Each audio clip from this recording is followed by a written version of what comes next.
You know, in marketing, we've got this huge blind spot. Most companies, and I mean most of them, spend all their time and money fighting over this tiny, tiny slice of the pie, and they completely ignore the vast majority of people who could one day become customers. So in this explainer, we're going to show you where that majority is hiding. So let's kick things off with a really important question. When you're building a marketing campaign, who do you think you're talking to? Seriously, because the answer most people give, it's just plain wrong, and it's costing them a fortune. Here's what we're going to cover. First, we'll look at the standard marketing playbook everyone uses. Then, we'll pull back the curtain on the 97% of the market you're probably missing. After that, we'll get into the brain-rattling wake-up call you need to use to reach them, and finally, how to play the long game to win them over for good. Okay, so to really get why most marketing misses the mark, we've got to look at the standard playbook. These models that have been taught for decades, the ones that assume we know how people make decisions. This table pretty much sums it up. You've got extensive problem solving at the top. That's for a huge high-stakes purchase, like, a corporate jet. Then there's limited problem solving in the middle, like picking out a new TV. And at the bottom, you have routine stuff, like grabbing the same old toothpaste you always buy without even thinking about it. Pure habit. But here's the thing. Did you catch the common thread? All three of these models, every single one, makes one massive and frankly flawed assumption that the customer already knows they have a problem. They assume you know you need a jet or a new TV or a toothpaste. And that right there is marketing's biggest blind spot. All right, so let's shift gears and look at what the market actually looks like. Because this old way of thinking creates a gigantic problem. It means you're not even talking to almost all of your potential customers. At any given moment, in any industry you can think of, only about 3% of your potential market is actively looking to buy something. 3%. That is the tiny, visible tip of the iceberg that you and all of your competitors are in a bloody battle for. And this chart?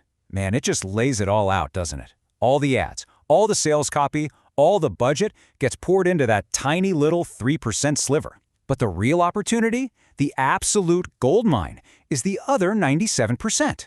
These are people who aren't looking, they're not shopping. Heck, most of them are blissfully unaware they even have a problem that you could solve.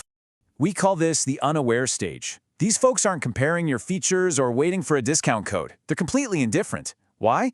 Because in their world, everything's fine. There's no problem to fix. They're just living their lives. The legendary copywriter John Carlton had this brilliant, kind of brutal way of putting it. He called this audience somnambulant zombies, just sleepwalking through their daily routines. Your amazing product, it's not even a blip on their radar. So if 97% of your market is basically asleep at the wheel, how in the world do you get their attention? Well, I can tell you, it's not by screaming your product features at them. You need a totally different approach. You need to give them a wake-up call. The biggest hurdle you're up against is what we can call the state of mind wall. It's simple, really. You can't sell a solution to someone who doesn't even think they have a problem. If you try to pitch them directly, it just feels weird and pushy, like you're asking someone to marry you on a first date. They'll just shut down instantly. You don't get through that wall with logic or a list of benefits. No way. You do it with a catalyst, a jolt that sparks an emotional connection. The whole goal is to create a sudden moment of personal realization where they stop and think, whoa, wait a second, that's me. A classic example from advertising history nails this perfectly. Pepsodent. See, nobody cared about the film on their teeth. They didn't even know it was there until Pepsodent made them aware of it. The ad didn't sell toothpaste, it sold a problem. It gave people a simple little action. Just run your tongue across your teeth. Millions did, and suddenly felt this uncleanliness they'd never noticed before. And just like that, a whole market was born out of thin air. Let's look at a modern-day example. Think about Grammarly. They don't run ads saying, our AI has 150 grammar rules. That's the weak, logical approach. No one cares. Instead, their ads tap into a universal, gut-wrenching feeling. The horror of hitting send on an important email and then seeing a typo. They don't sell software. They sell relief from professional embarrassment. But here's the key. Creating that wake-up call, that's just step one. This isn't about a quick one-off sale. It's about starting a much deeper and way more valuable relationship. And this leads us to something called the strategy of preeminence, a term from the marketing genius Jay Abraham. The idea here is profound. You stop acting like a salesperson trying to close a deal, and you start acting like a trusted advisor. Your job is to guide, to educate, to help your audience understand this problem they just discovered, and position yourself as the most helpful voice in the room. So your tactics have to change completely, right?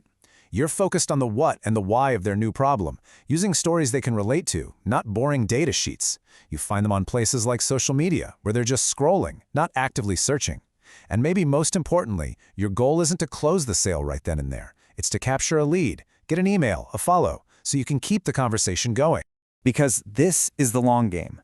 Real sustainable growth doesn't come from duking it out over the 3% who are ready to buy today.